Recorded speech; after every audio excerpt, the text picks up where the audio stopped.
Hello दोस्तों, I hope आप सबके सब अच्छे होंगे। मैं आपको आज के दिन की बहुत बड़ी न्यूज़ दे दूं। सीबीएसई ने स्पेशल नोटिफिकेशन रिलीज़ कर दिया है, जिसमें उसने बताया है कि हम इस बार क्लास 11th की केमिस्ट्री में कौन कौन से टॉपिक बच्चों को नहीं देंगे। सबसे पहले आप एक काम कीजिएगा, क्लास 11th की केमिस्ट्री की बुक निकालिएगा। मैं आपको जो जो टॉपिक कटवाता जाऊँ आपको वो टॉपिक काटते जाने हैं। आप निकाल लीजिएगा क्लास 11th की केमिस्ट्री की एनसीईआरटी, ठीक है। तो उसमें या फिर आपके पास एबीसी हो, प्रदीप हो, जो कोई भी आप उसको निकाल लीजिएगा। मैं जो टॉपिक आपके सामने बोलूँगा वो आपको काट देने हैं। एक प्रॉपर एनालिसिस करूँगा कि इस बार क्या कटा है क्या बचा है। ओके, तो चलो स्टार्ट करते हैं। सबसे पहले मैं बता दूँ सम बेसिक कॉन्सेप्ट है केमिस्ट्री। जैसे ही आप केमिस्ट्री किताब खोलोगे आपको सबसे पहला बहुत ही मूल चैप्टर मिलेगा केमिस्ट्री का, बहुत ही बेसिक चैप्टर है जिसका नाम है some basic concept of chemistry. इसमें आपको जो टॉपिक इस बार नहीं करने, जो आपके पेपर में नहीं आएंगे, वो है nature of matter. Okay, nature of matter जो है उसमें आपका देखो क्या क्या नहीं आने वाला। लॉ ऑफ केमिकल कॉम्बिनेशन आप बच गए इस बार, आप इस लॉ को नहीं पढ़ने वाले। डाल्टन की एटॉमिक थ्योरी आपको नहीं पढ़ने को मिलने वाली इस बार। डाल्टन की एटॉमिक थ्योरी क्या है, ठीक है। तो आप पहला इस टॉपिक को काट दीजिएगा अपनी किताब से, और दूसरा आप इस टॉपिक को काट दीजिएगा अपनी किताब से। लॉ ऑफ केमिकल कॉम्बिनेशन आपको दिखाई देगा, आपको नहीं पढ़ना मेरे भाई। दूसरा आपको दिखाई देगा डाल्टन एटॉमिक थ्योरी। इसमें सब टॉपिक है डाल्टन एटॉमिक थ्योरी का, concept of element and atom and molecule. इसको आप लोग काट दीजिएगा। आप डाल्टन एटॉमिक थ्योरी पूरी भी काट सकते हैं। तो आप लोगों ने, आई होप आपने काट लिया गया होगा, किताब खोलिए आप लोग, लॉ ऑफ केमिकल कॉम्बिनेशन काटिए, डाल्टन एटॉमिक थ्योरी काटिए। कट गई? चलो आप वीडियो अगर नहीं काट पाए वीडियो को पॉज करो, काटो जाके, फिर वीडियो को फिर से प्ले करो। अब है आपका स्ट्रक्चर ऑफ एटम। इसमें discovery of electron, proton and neutron. भैया हटा दीजिए डिस्कवरी, बहुत ही बोरिंग डिस्कवरी है ये, ठीक है। मानव हित के लिए बहुत अच्छी हैं लेकिन पढ़ने में बड़ी बोरिंग सी लगती हैं, तो मैं कह रहा हूँ इसलिए आपने हटा दीजिएगा। ओके, आई होप आपने हटा दिया गया होगा। नहीं हटाए वीडियो को पॉज करो, हटाओ, फिर वीडियो को प्ले करो। एटॉमिक नंबर का पूरा कॉन्सेप्ट है दोस्तों, उसे आप हटा दीजिएगा कि एटॉमिक नंबर क्या होता है क्या नहीं होता। आइसोटोप एंड आइसोबार आप हटा दीजिएगा, ये क्या होते हैं। Thomson model and its limitation, Thomson का पूरा मॉडल ही हटा दीजिएगा। वैसे भी यार बड़ा पुराना मॉडल हो गया, बहुत मॉडल पढ़ो, कब तक थॉमसन मॉडल पढ़ोगे। रदरफोर्ड भी हटाओ, उसकी लिमिटेशन भी हटा दो, और थॉमसन की भी जो मॉडल है वो हटाओ, उसकी लिमिटेशन भी हटा दो, ठीक है। तो आई होप आपने हटा लिया होगा। डिस्कवरी ऑफ इलेक्ट्रॉन हटाओ, बोरिंग टॉपिक है ये भी। इलेक्ट्रॉन, प्रोटॉन, न्यूट्रॉन, इनकी डिस्कवरियाँ हटा दो। सेकंड पे आपको हटाना है एटॉमिक नंबर के लिए, एटॉमिक नंबर हटा दीजिए। आइसोटोप एंड आइसोबार हटा दीजिए। थॉमसन मॉडल एंड लिमिटेशन हटा दीजिए।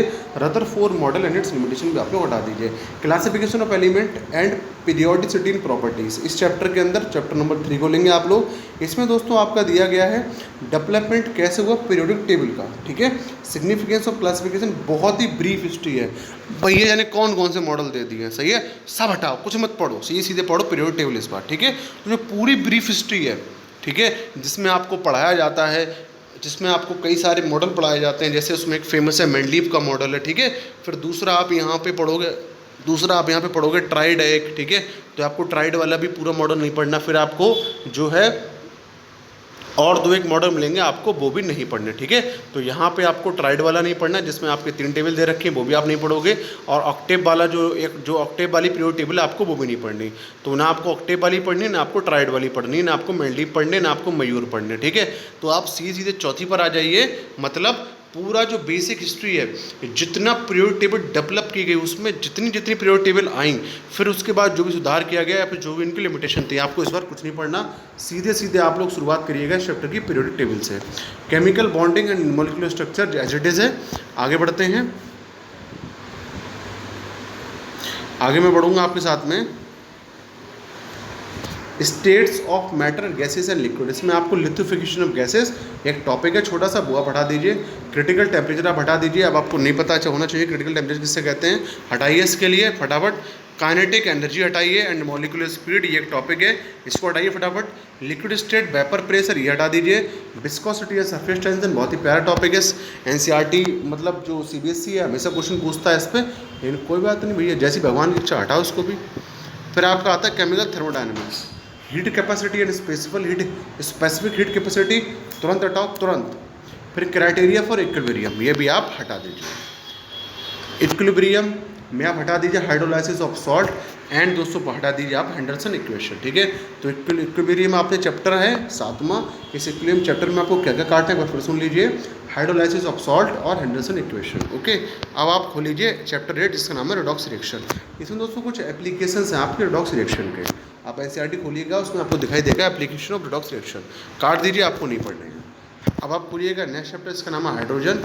प्रिपरेशन, प्रॉपर्टीज एंड यूज दिए होंगे हाइड्रोजन के। कट्टा मारो फटाफट, आपको नहीं करना।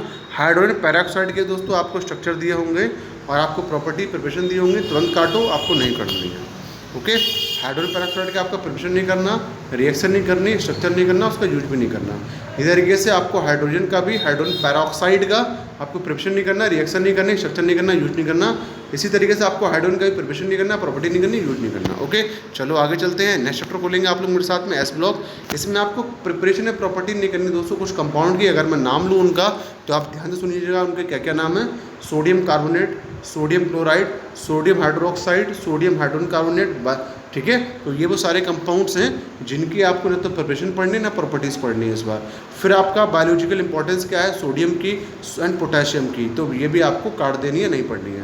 कैल्शियम ऑक्साइड और कैल्शियम कार्बोनेट और इनके इंडस्ट्रियल यूजेस क्या क्या हैं, इनके कैल्शियम ऑक्साइड और कैल्शियम कार्बोनेट इनके इंडस्ट्रियल यूजेस क्या क्या हैं, आपको नहीं पढ़ने, आप इसे हटा दीजिए। बायोलॉजिकल इंपॉर्टेंस मैग्नीशियम की और कैल्शियम की क्या है, तो ये भी आपको नहीं पढ़नी, आप इसको बैठा दें। अगले चैप्टर पर चलते हैं आपके साथ। ये है दोस्तों आपका पी ब्लॉक एलिमेंट।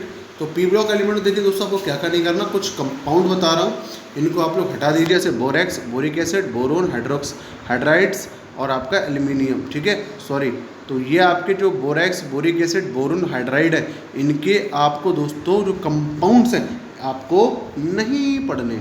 एल्यूमिनियम में दोस्तों आपकी एल्यूमिनियम की रिएक्शन नहीं पढ़नी एसिड के साथ में और एल्कलीस के साथ में। एल्यूमिनियम की आपको रिएक्शन नहीं पढ़ोगे आप एसिड के साथ में, एल्कली के साथ में, और इसका जो यूज़ है एल्यूमिनियम का भैया वो भी नहीं पढ़ना आपको। कार्बन की बात की जाए तो कार्बन का आपको यूज नहीं पढ़ना, यूज ऑफ सब इंपॉर्टेंट कंपाउंड। ठीक है, कार्बन के कुछ इंपॉर्टेंट कंपाउंड होते हैं, इनके क्या यूज है कतई मत पढ़ो। ठीक है, फिर important compound of silicon and few uses, important compound होते हैं सिलिकन के, वो आपको नहीं पढ़ने, नाम लेके बता देता हूँ कौन कौन से कंपाउंड होते हैं। सिलिकन टेट्राक्लोराइड, सिलिकॉन्स और आपका सिलिकेट्स, जियोलाइट्स। ठीक है, तो ये आपको नहीं पढ़ने, ना आपको उनके यूज पढ़ने हैं। आगे चलूँगा, ऑर्गेनिक केमिस्ट्री में लेके आपको सीधे सीधे, जिसका नाम है some basic principles and techniques. इसमें आपको मेथड्स ऑफ प्यूरिफिकेशन नहीं पढ़ने, क्वालिटेटिव एंड क्वांटिटेटिव एनालिसिस नहीं पढ़नी। ओके, तो ये आप लोग काट दीजिए। मेथड्स ऑफ प्यूरिफिकेशन आप लोग देखिए, आपको दिखाई देगा मेथड्स ऑफ प्यूरिफिकेशन, तो you have to cut down this topic. फिर आते हैं हाइड्रोकार्बन्स पे, इसमें फ्री रेडिकल मैकेनिज्म होगी हेलोजनेशन की, बहुत ही प्यारी मैकेनिज्म है, बहुत बहुत बहुत प्यारी मैकेनिज्म है, आपकी काट दी गई है। कॉम्बिनेशन एंड पायरोलाइसिस, ठीक है, ये भी आपको काट दिया गया है। एनवायरमेंटल केमिस्ट्री भैया पूरा उड़ा दो, पूरा उड़ा दो, कुछ नहीं आएगा, पूरा उड़ा दो, पूरा उड़ा दो, सही है। तो एनवायरमेंटल केमिस्ट्री आप अपना पूरा उड़ा सकते हो।